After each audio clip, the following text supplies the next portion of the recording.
Assalamualaikum dulur, berjumpa lagi ya channel petani muda ya lur.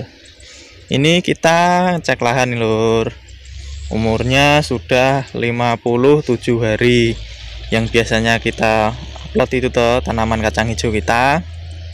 Nah nanti kita akan membahas tentang apa lur ya. Kita nanti akan membahas tentang beberapa tanaman yang bisa menyuburkan tanah lur ya. Kok bisa? Ya, nanti disimak lur ya. Tapi sebelum itu alangkah baiknya lur ya, aku minta tolong bagi yang belum subscribe, tolong di subscribe lur ya. Sekarang subscribe kan gratis. Ya. Kita ini lihat-lihat dulu lahannya nih lur ya. Nih. Ini sudah pada kering lur. Ini sekitar 70%-an lah. 70%-an sudah pada kering ini di umur 57 hari. Emang kalau jenis lokal ini nganu lur, apa itu? Sedikit lebih lama, tapi ini apa itu belum diambil nih kan sudah pada kembang mentil lagi lur nih. Ini walaupun nganu, ini sudah mau berbunga kembali. Nah. Ini rata-rata sama lur. Nih, ini kan mau berbunga lagi lur ya. Ini kan padahal ini kan sudah kering-kering. Itu juga. Ya. Nggak usah lama-lama lur ya. Kita mau langsung membahas tentang beberapa tanaman yang bisa menyuburkan tanah itu sendiri itu lur.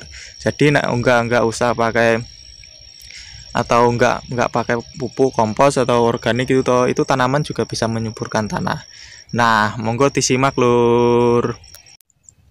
Ya lur, ini kita nanti mau membahas tentang anu lur ya, apa itu?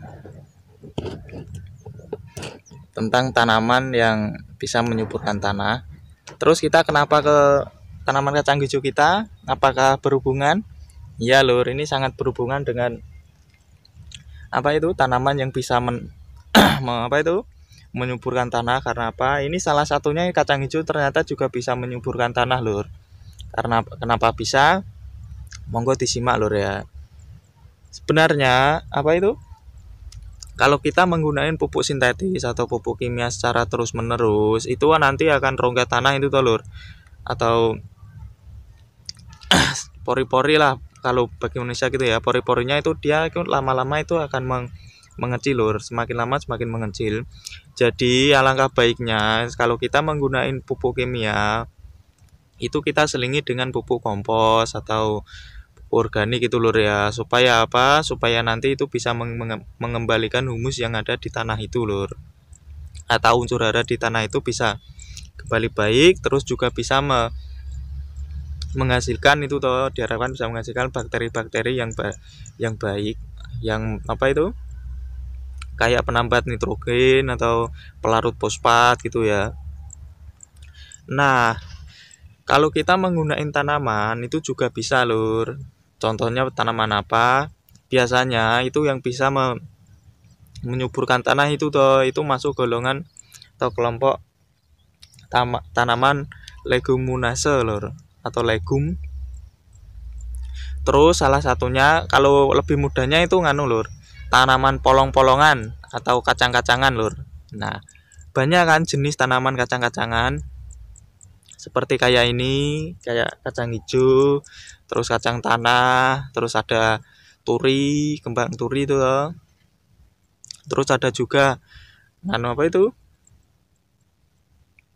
Petai Cina, terus ada juga dan lain sebagainya lur, pokoknya gitu toh, itu yang kacang-kacangan biasanya.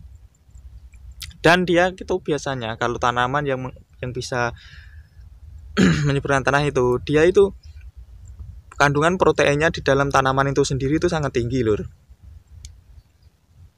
Contoh kita kayak turi itu tanaman atau daunnya itu buat penggemukan hewan itu bagus. Karena apa? Karena itu kandungan proteinnya sangat tinggi. Terus kayak kemelanding atau petai Cina itu juga bagus. Terus ada juga indigo vera. Indigo vera itu juga bisa menyuburkan tanaman lur. Dan itu kandungan proteinnya juga tinggi. Nah, kita kalau di sini kita nanti membahas ini lur ya, tentang kacang hijaunya. karena ini kan tanamannya kan nggak ada, yang ada cuma ini. Di sini adanya karang hijau, tapi ini nanti karang hijau juga sudah mewakili tanaman-tanaman yang lainnya lur. Nah, ini di tanaman kacang hijau atau kacang apa itu, jenis tanaman polong-polongan ya, itu kenapa bisa menyuburkan tanah ya, dia itu nanti nganu lur, cara kerjanya dia itu akan menyerap atau mengambil nitrogen yang ada di udara lur. Terus nitrogen itu akan dibawa ke akarnya. Di akarnya dia akan masuk ke tanah lur ya. Jadi nitrogennya langsung ke apa itu, dimasukkan ke tanah. Terus yang bekerja apa? Nah, yang bekerja di sini itu adalah bakteri lur. Bakteri penambat nitrogen atau rhizobium bakterinya ya, yaitu di mana di akarnya lur. Bentar. Ini aku ambil yang sudah kering lur ya, atau yang mati. Ini biasanya itu di akar-akarnya sini kan ada bentil-bentilnya gitu lur. Nah, dia itu nganu lur, tempatnya bakteri rhizobium itu berkembang biak. Dan dia biasanya kantilnya ya di sini, atau tempat dia nganu berkembang biaknya di bentil-bentil itu toh. Dia itu nanti setelah dia berkembang biak di situ terus banyak, semakin banyak itu semakin bagus lur. Karena apa? Karena dia nanti akan menghasilkan nitrogen, itu menghasilkan nitrogen sendiri. Jadi dia nanti kalau sudah menghasilkan itu langsung diserap tanaman itu sendiri. Jadi kalau kita menanam apa itu kacang hijau itu nggak membutuhin banyak unsur N atau nitrogen lur ya. Karena apa? Karena dia itu bisa menghasilkan nitrogen sendiri. Alangkah baiknya kalau masih kecil itu kita bisa tambahin yang kandungan nitrogen cukup banyak. Tapi kalau sudah sedikit besar atau di umur 25-an itu, kalau sudah membuat apa itu akar, itu mending nggak usah itu lur. Nah, jadi di sini nganu lur ya, nggak perlu kita menggunakan pupuk kompos atau organik, itu sebenarnya juga sudah bisa menyuburkan tanah kita itu. Jadi biasanya kan kalau kita sudah musim padi, terus biasanya banyak yang menanam kacang hijau, kacang tanah, itu kan sebenarnya cuma penghasilan tambahan lur ya, tapi nggak tahu ya manfaatnya apa. Soalnya apa? Kalau kita setelah nanti tanam kacang hijau terus ditanami padi lagi, nanti padinya pasti bagus lur. Karena apa? Karena di dalam tanahnya itu toh, itu sudah banyak berkembang biak bakteri rhizobium itu tadi lur.